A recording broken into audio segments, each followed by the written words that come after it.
नमस्कार, मैं हूं सुजीत कुमार और आप देख रहे हैं IQ इंडिया। आज हम बात करेंगे भारत के सबसे बड़े मुद्दे यानी भारत के युवाओं और छात्रों के भविष्य की। जब किसी देश में लाखों छात्रों का भविष्य दांव पर लगा हो तो सवाल पूछना सिर्फ एक पत्रकार का जिम्मेदारी नहीं बल्कि लोकतंत्र को जीवंत रखने की प्राथमिक शर्त बन जाती है। लेकिन दुर्भाग्य से आज के दौर में मुख्य धारा की मीडिया का एक बड़ा वर्ग, जिन्हें हम आम भाषा में गोदी मीडिया कहते हैं, वह जमीनी सवालों से नजरें चुराता दिखता है। स्टूडियो में बैठकर गैर जरूरी मुद्दों पर तीखी बहसें तो घंटों चलती है, लेकिन जब सड़कों पर उतरा छात्र लाठियां खाता है या पेपर लीक से हताश होता है तो प्राइम टाइम की एंकरिंग में सन्नाटा छा जाता है।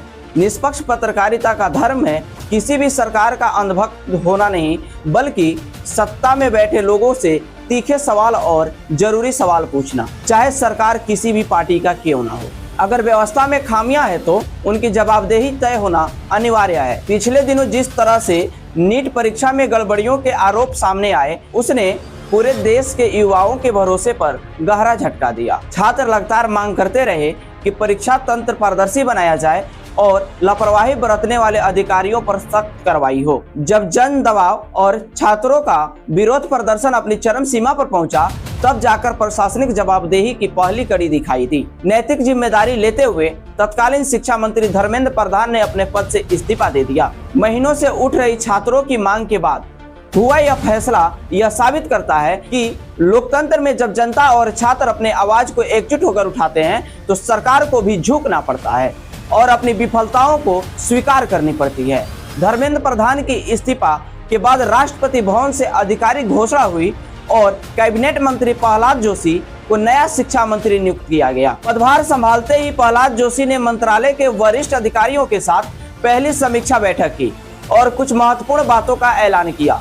नए शिक्षा मंत्री ने स्पष्ट किया है कि सरकार की पहली प्राथमिकता राष्ट्रीय परीक्षा एजेंसी यानी NTA की पुनर्गठन और समीक्षा प्रक्रिया के तकनीक के सही इस्तेमाल से पारदर्शिता वापस लाना है। नए फैसलों के तहत भविष्य में पेपर लीक रोकने के लिए कड़ी एंटी पेपर लीक प्रावधानों को जमीन पर उतारने और परीक्षाओं को पूरी तरह डिजिटल यानी कंप्यूटर आधारित टेस्ट मॉडल पर ले जाने की योजना बनाई जा रही है। इसके अलावा इन्फोसिस के साथ संस्थापक नंदन नीलेकणी की अध्यक्षता में बनी हाई पावर टास्क फोर्स की सिफारिशों को जल्द से जल्द लागू करने का भरोसा दिया गया है।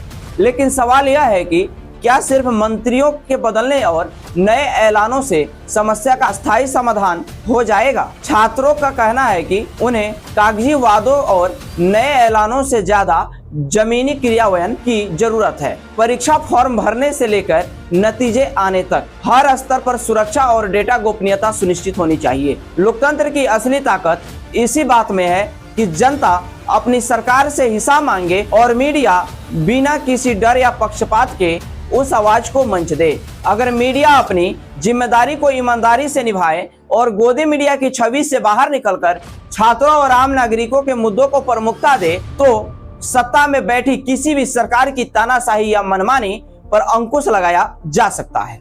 हम आगे भी युवाओं के हक की बात, शिक्षा प्रणाली में सुधार और सरकार के हर कदम का तथ्यात्मक और निष्पक्ष विश्लेषण आपके सामने लाते रहेंगे। देश और समाज से जुड़े ऐसे महत्वपूर्ण और निष्पक्ष विश्लेषण के लिए हमारे चैनल को सब्सक्राइब करें और बने रहें हमारे साथ। आपके विचार इस गोदी मीडिया के बारे में क्या है, हमें कमेंट में जरूर साझा करें। जय हिंद, आपका दिन शुभ हो।